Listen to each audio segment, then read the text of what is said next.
உலமாக்கள் தெளிவுபடுத்துவாங்க, தாய் தந்தையர்கள் யார் தெரியுமா? பூமிக்கு மேல் இருக்கக்கூடிய ஒரு பொக்கிசமா.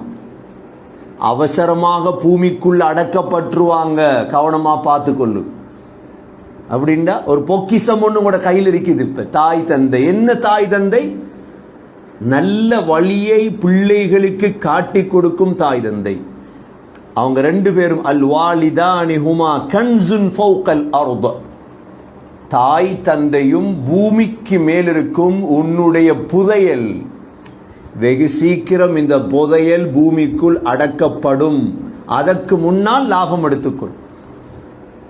சொல்லுவாங்க, தாய் தந்தையோட நடக்க வேண்டிய ஒழுக்கங்கள்ல ஆக முக்கியமானது, அவர்களுக்கு முன்னால நாங்க சத்தத்தை உயர்த்தக்கூடாது. முதலாவது, தாய் தந்தைக்கு முன்னால சத்தத்தை என்ன செய்யக்கூடாது. இரண்டாவது, அவங்க பேசும் பொழுது காது தாழ்த்தி கேட்கும். எவ்வளவு ஒழுக்கம் இஸ்லாத்தில் இருக்குது.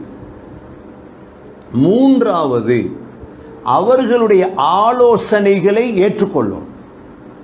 ஒரு ஆலோசனை சொல்றாரா, நீங்க நடைமுறைப்படுத்துறது இல்லாத உங்களோட சில நேரம் 60-70 வயசாகி ஆலோசனை சொல்லுவாங்க. முதல் கேட்கும், நடைமுறைப்படுத்துறது. ரெண்டாவது, அவங்க சின்ன பிள்ளைத்தனமா பேசலாம், எதிர்த்து பேசக்கூடாது. மூன்றாவது, நாலாவது, அவர்களை இறக்க கண் கொண்டு பார்க்க வேண்டும். எப்பயும் என்ன கண் கொண்டு பார்க்கணும்? கோப கண் கொண்டு பார்க்க கூடாது. நாலாவது. ஐந்தாவது, அவங்க பேசும் பொழுது நாங்களும் சேர்ந்து நல்லதை பேசும். அவங்க பேசும் பொழுது நல்லதை சேர்ந்து பேசும். ஆறாவது, எப்பொழுதும் புகழும். எப்பொழுதும் என்ன செய்யணும்? அவங்களோட மிஸ்டேக் தான், ஆனா முன்னுக்கு நாங்க இகழ்ந்துட்டு இருக்க கூடாது. எப்பொழுதும் புகழும். ஏழாவது, சந்தோஷமான அவர்களுடைய செய்திகள்ல நாங்களும் கலந்து கொள்ளும். சந்தோஷமான செய்திகள் என்ன செய்யணும்? நாங்களும் கலந்து கொள்ளும். எட்டாவது, அவர்களுடைய தவறான கருத்துக்களை பரப்பக்கூடாது. எல்லா வாப்பா உமாவும் சரியா பேச மாட்டாங்க, தவற பேசுவாங்க, பிழைய பேசுவாங்க. அதை நாங்க பிடிச்சிட்டு பரத்திட்டு இருக்க கூடாது. ஒன்பதாவது, அவர்களுடைய நண்பர்கள் இருக்கிறாங்களே, நண்பர்களிடத்துல வாப்பா உமா புகழ்ந்து பேசும். அது அவங்களுக்கு சந்தோஷத்தை தரும் கேள்விப்பட்டா. பத்தாவது, எப்பொழுதும் உங்களோட பேச்சை கேட்கிறேன் என்ற இந்த நிலப்பாடை தெரிவிக்கும்.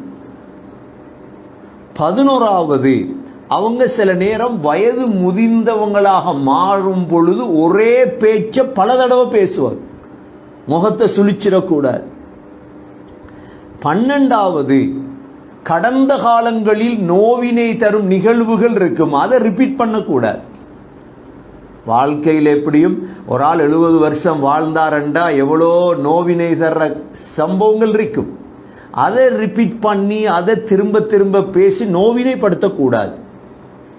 அடுத்தது 13வது, அவர்களுடைய உள்ளத்தை நோகடிக்கக்கூடிய பேச்சுகளை தவிந்து கொள்றது.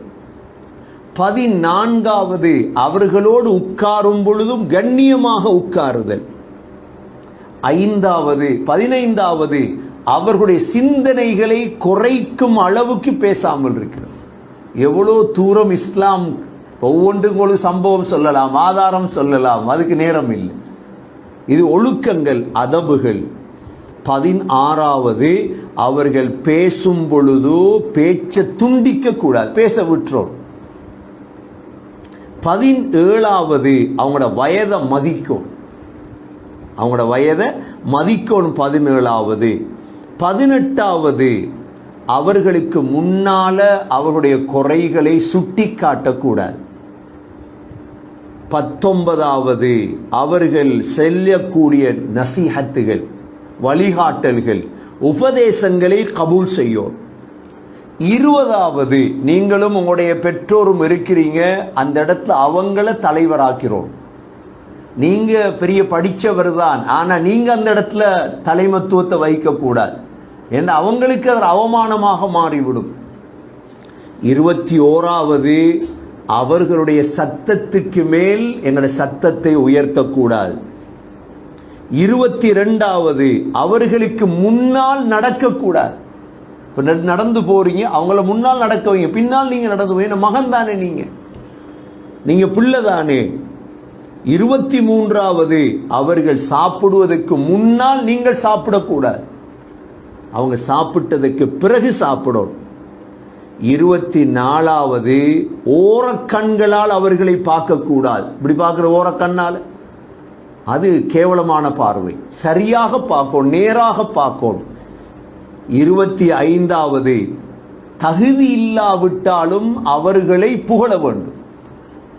நீங்க படிச்சு பெரிய ஆள் ஆயிட்டீங்க, கோடீஸ்வரன் ஆயிட்டீங்க, வாப்பா படிக்கல, வெள்ளாம செய்யறவர், வயக்கார், அதுக்காக அவமானப்படுத்திடக்கூடாது. தகுதி இல்லாவிட்டாலும் அவர்களை உயர்த்த வேண்டும். 25வது. 26வது, அவர்களுக்கு முன்னால் காலை நீட்டக்கூடாது. 27வது, அவர்களுக்கு ஏச்சி வாங்கி கொடுப்பதற்கு காரணியாகிவிடக்கூடாது. ஒரு அம்மா விழுத்து ஏசுறான், வாப்பா விழுத்து ஏசுறான், ஏன்? நாங்க ஏசுறதுக்கு காரணமாகிட்டோம், நாங்க ஏச்சு வாங்கி கொடுப்பதற்கு காரணமாகி விடக்கூடாது. 28வது, எப்பொழுதும் துவா, ரப்பனா ரப்பிர்ஹம்ஹுமா கமா ரப்பயானி ஸகீரா. யா அல்லாஹ், சின்ன வயசுல இரக்கம் காட்டி வளர்த்ததை போல அவர்கள் மீது நீ இரக்கம் காட்டியா அல்லாஹ். இதை விட பெரிய துவா இல்லை, அல்லாஹ் சொல்லி தந்த துவா இது. 28வது. 29வது, அவங்களுக்கு முன்னால டயர்டை எனக்கு டயர்டா இருக்குது, கஷ்டமா இருக்குதுன்னு காட்டக்கூடாது. ஏன்? உங்களை பெற்றெடுக்கிறது இதை விட டயர்டை சுமந்தவங்க அவங்க. அதனால அவங்களுக்கு முன்னால தன்னுடைய மாய்ச்சலை டயர்டை காட்டக்கூடாது.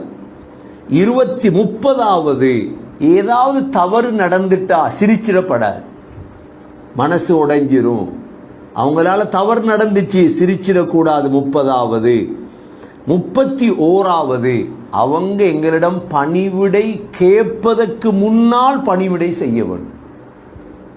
பணிவிடைய எங்கள்கிட்ட கேட்கறதுக்கு முன்னால பணிவிடை செய்ய வேண்டும்.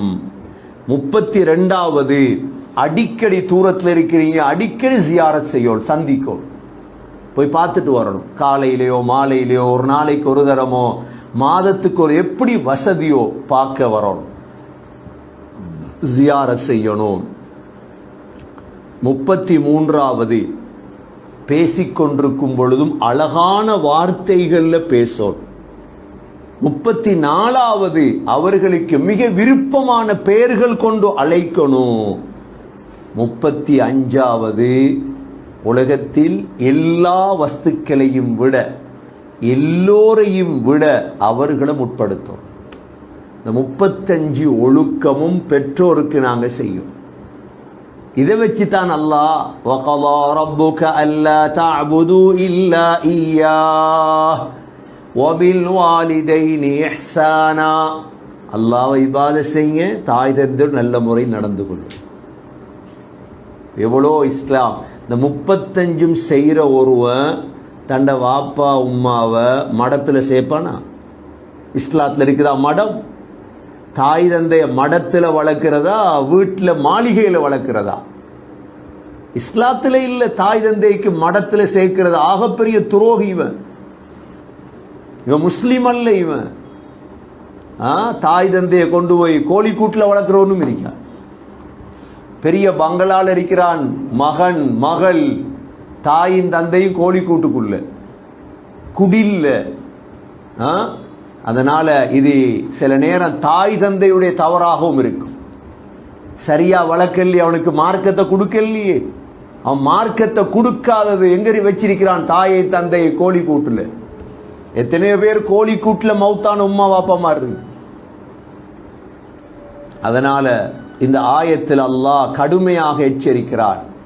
சீ என்று கூட சொல்லக்கூடாது என்றால் வேற விடயங்கள்ல மிக கவனமாக இருக்கும்.